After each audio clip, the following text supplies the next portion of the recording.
The following is a presentation of the Sovryn Technica podcast feed.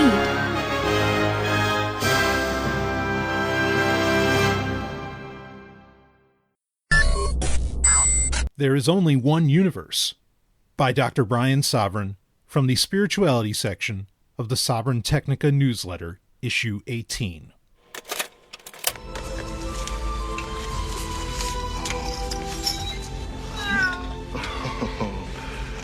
I never thought I'd see a living animal.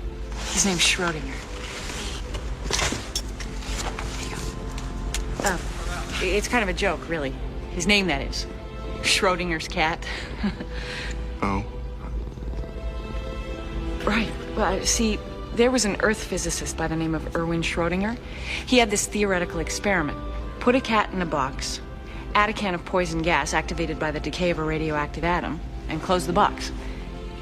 Sounds like a cruel man. Oh, no. It was just a theory. He never really did it. But he said that if he did do it, at any one instant, the cat would be both dead and alive at the same time. Equilibrium physics. An atom state is indeterminate until measured by an outside observer. We call it quantum physics. You know the theory? Yeah, I've studied it. And among other misconceptions of elementary science. From Stargate SG-1, Season 1, Episode Enigma. Okay, we've got a problem, folks, and it's one most people don't really recognize. You see, while I certainly appreciate, more so than most as an avid sci-fi and fantasy fan, when the entertainment industry and scientific research join forces to espouse remarkable discoveries from the real world, what happens far too often is some studio exec hears some largely unproven or even downright wrong popular science concept and wants to make a script out of it for television or a movie or some other entertainment venue. I'll grant you, sometimes these things can lead to really cool outcomes regardless. For example, Luc Besson's film Lucy, with its "we only use 10% of our brains" nonsense that still makes for a fun film. But many times, it doesn't turn out so well. Or worse, the entertainment industry will push way too theoretical physics to justify their lack of creativity and overall money-making schemes. Example? The Multiverse.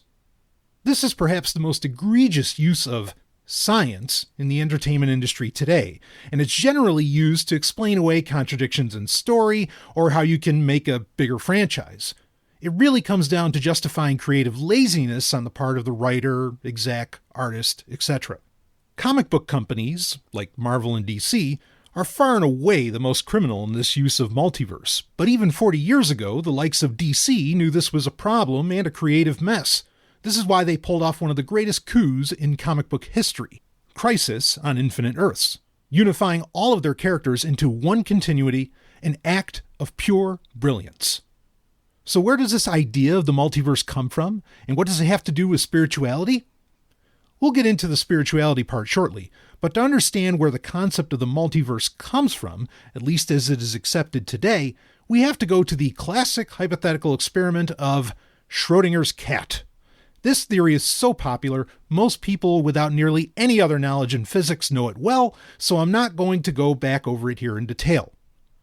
Essentially, though, until there is an observer, the cat in the box is both alive and dead, and the only way this is possible is because there is a universe for each outcome, and thus is birthed the notion of the multiverse, one where the cat is alive and one where it is dead.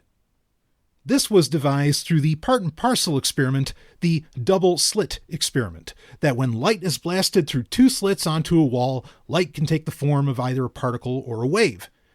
Here's the problem, though. As Nareem on SG-1 stated in not as many words, the multiverse doesn't exist. My reason for saying this isn't that many physicists think it's more of a philosophical problem than a scientific one, which is true, or the issue that it's not really a scientific concept because you can't falsify it, also true. No, my reason for saying this is that there are more precise theories or equations than the infamous Schrodinger's cat experiment. Note: the amount of pop-sci scientists that spend way too much time forwarding the idea of the multiverse to the public is a problem in itself. As I've always said on my podcast Sovryn Tech, the instant you hear the word quantum, put your mental shields up. You're likely in for a bullshit storm, even from these scientists. Endnote. Enter Feynman's path integral. Developed by the brilliant Richard Feynman in 1948 after discovering the earlier work of Paul Dirac, the Feynman path integral simply posits, as much as anything is simple in quantum mechanics, that things take the path of least action to get from A to B, even light. The path integral assumes that light, for example, can take the form of a wave or particle even when there are no barriers or slits around. First, imagine cutting a third slit in the barrier instead of just the famous double slit. The interference pattern on the far wall will shift to reflect the new possible route. Go ahead and keep cutting slits until the barrier is nothing but slits. Finally, fill in the rest of space with all slit barriers. A particle fired into this space takes, in some sense, all routes through all slits to the far wall, even bizarre routes with looping detours. And somehow, when summed up correctly, all those options add up to what you'd expect if there are no barriers, a single bright spot on the far wall. The simpler version of this? Instead of all realities or universes all splitting off from one another creating a multiverse, the opposite actually occurs. All possibilities come together into a singular universe, the one we happen to exist within. Now, how does this relate to spirituality? A few ways, but I want to stick to a particular one. You see, the problem of the multiverse creates a problem for people's concepts of divinity. For example, they ask, so is God the God of this universe, or is he the God of all universes? While there is no God as most people understand it, the theory of the multiverse can lead to a nihilism, as parlayed in the still phenomenal 2022 Michelle Yeoh film, Everything Everywhere All at Once, and ultimately a lack of meaning, purpose, and personal power. While the notion of do what you want has purchase, the notion that nothing you do matters because in another universe it all goes to shit or goes better for you is self-defeating and simply untrue. You matter. What you do in this life matters. Your choices have direct bearing on the health of yourself and the superorganism that is the universe. There is no other you in some other dimension that has hot dogs for fingers, or that is a celebrity, if you're not already one in this life. Jet Li of one universe is not coming to kill all the other Jet Lis so he can become the all-powerful one. Damned fine movie, though. There is no mirror universe with your evil counterparts, as sexy as Spock with a goatee is. You, in this universe, are the sum of all possibilities. You are capable of anything.